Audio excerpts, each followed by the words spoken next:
Hey guys, welcome to the Droid Guy. For today's video, we are going to teach you how to disable Windows 10 log in password and lock screen.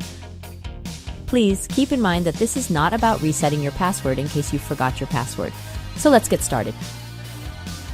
Log into your Windows PC. Once you are logged in, go to Start menu and type in User Account.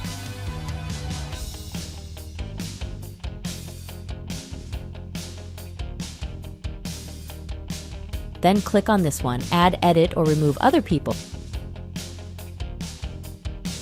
A window will open. Next, left-click on Sign In Options.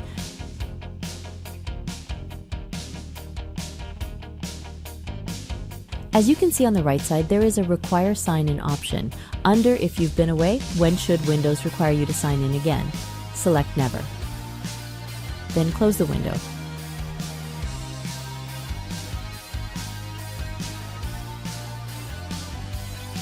Go back to Start menu and type in NETPPLWIZ.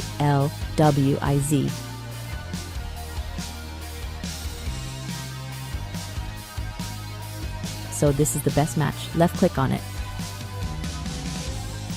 Now on your end, you'll see users must enter a username and password to use this computer. Uncheck the box, then click on Apply. A new window will open. Now, enter your computer password to save the change, then click the OK button. Click OK button again, then restart your computer. Once you open your computer, you will not be required to enter your logins anymore. That's it. I hope this guide has been helpful. Please make sure to like, share, and subscribe to our channel. Thanks for watching.